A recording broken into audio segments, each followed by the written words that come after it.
Hi guys, welcome to our channel Sibi Kumar vlogs. இன்னைக்கு இந்த வீடியோவில் என்ன பார்க்க போறோம்னா, சில தினங்களுக்கு முன்பு தென்மேற்கு ரயில்வே சார்பாக ஒரு அறிவிப்பு வெளியிடப்பட்டிருந்தது.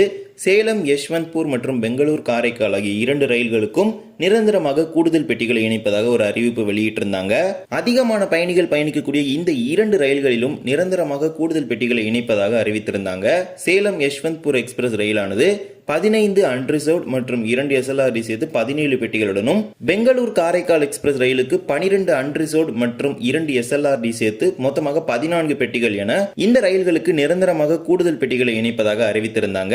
இந்த 2 ரயில்களுமே கொரோனா காலகட்டத்திற்கு முன்பு பேசஞ்சர் ரயில்களாக தான் இயக்கப்பட்டு வந்தது. அதில் சேலம் யஷ்வந்த்பூர் ரயிலானது 225 கிலோமீட்டர் தூரம் பயணிப்பதன் காரணத்தினால இந்த ரயிலானது எக்ஸ்பிரஸ் ரயிலாக மாற்றப்பட்டது. அதே போலவே காரைக்கால் பெங்களூர் எக்ஸ்பிரஸ் ரயிலானது 561 கிலோமீட்டர் தூரம் பயணிப்பதனால அதுவும் எக்ஸ்பிரஸ் ரயிலாக மாற்றப்பட்டது. இந்திய ரயில்வேயின் விதிமுறையின்படி 200 கிலோமீட்டருக்கு கீழ் சென்றால்தான் அது சாதாரண பேசஞ்சர் ரயில். இதில் பெங்களூர் காரைக்கால் இடையே இயக்கப்படும் தினசரி எக்ஸ்பிரஸ் ரயில் பற்றி சில தகவல்களை பார்க்கலாம். இந்த ரயிலானது மீட்டர் கேஜ் காலத்தில் இயக்கப்பட்ட ஒரு ரயிலாகும். 16529 16530 என்ற எண்ணில் SMVT பெங்களூரிலிருந்து காரைக்கால் வரை இந்த ரயிலானது தினமும் இயக்கப்பட்டு வருகிறது. பெங்களூரிலிருந்து 15 மணி நேரம் 5 நிமிடங்களில் காரைக்காலுக்கு இந்த ரயிலானது சென்று சேர்கிறது. அதே காரைக்காலிலிருந்து பெங்களூருக்கு 16 மணி நேரம் 40 நிமிடங்கள்ல இந்த எக்ஸ்பிரஸ் ரயிலானது தினமும் சென்று வருகிறது.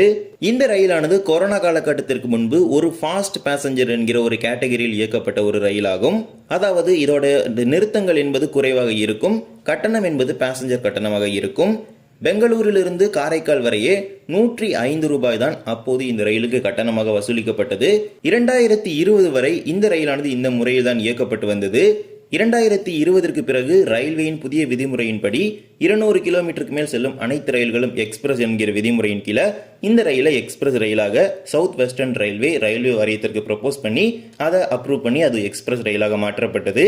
இந்த ட்ரெயினோட நம்பர்ல பார்த்தாலே உங்களுக்கே தெரியும், 16 அப்படின்னு ஸ்டார்ட் ஆகும். கொரோனா காலகட்டத்தில் அனைத்து ரயில்களும் நிறுத்தப்பட்ட போது இந்த ரயிலும் நிறுத்தப்பட்டது. ஆனால் கொரோனா காலம் முடிந்து பல ரயில் சேவைகள் துவங்கப்பட்ட பிறகும் இந்த ரயில் சேவையானது துவங்கப்படாமலே இருந்தது.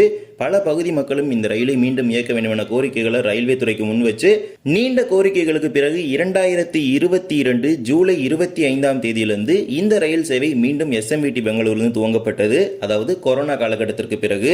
இதே ரயில் கொரோனா காலகட்டத்திற்கு முன்பு KSR பெங்களூர் ரயில் நிலையத்திலிருந்து இயக்கப்பட்டு வந்தது. அதன் பிறகு KSR பெங்களூர் ரயில் நிலையத்தில் இட நெருக்கடி காரணமாக இந்த ரயிலானது SMVT பெங்களூர் ரயில் நிலையத்திற்கு மாற்றப்பட்டது. SMVT பெங்களூரிலிருந்து தமிழ்நாட்டிற்கு இயக்கப்பட்ட முதல் ரயில் என்றால் அது இந்த காரைக்கால் எக்ஸ்பிரஸ் ரயில் தான். மீட்டர் கேஜ் காலகட்டத்திலேயே இந்த ரயிலானது பெங்களூரிலிருந்து நாகூர் வரை தற்போது செல்லக்கூடிய இதே வழித்தடத்திலேயே இயக்கப்பட்டிருக்கிறது.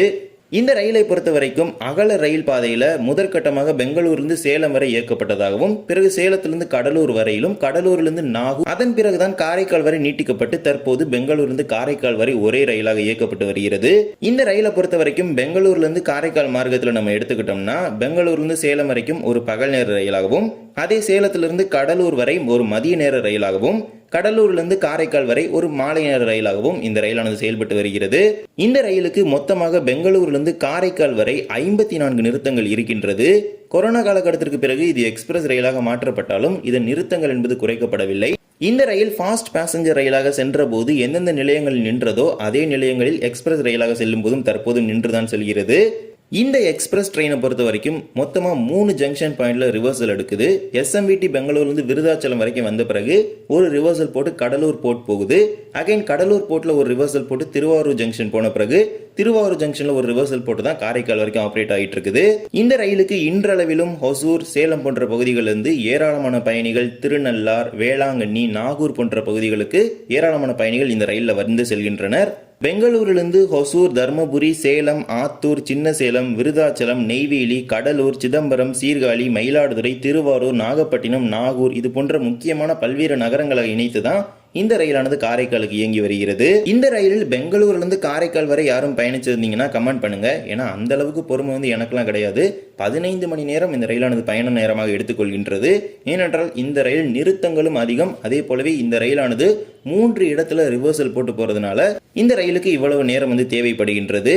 இதுதான் இந்த பெங்களூர் காரைக்கால் எக்ஸ்பிரஸ் ரயில் பற்றிய ஒரு சிறிய தொகுப்பு அப்படின்னு சொல்லலாம். இந்த சேலம் யஷ்வந்த்பூர் அண்ட் இந்த காரைக்கால் பெங்களூர் இந்த 2 ரயில்களுமே தற்போது ஒரு எக்ஸ்பிரஸ் ரயில்களாக தான் இயக்கப்பட்டு வருது. இனிமேலும் இது எக்ஸ்பிரஸ் ரயில்களாக தான் இயக்கப்படும். மெயில் எக்ஸ்பிரஸ் அப்படிங்கிற ஒரு கேட்டகரியில இந்த ட்ரெயின் எல்லாமே ஆப்ரேட் ஆயிட்டு இருக்குது.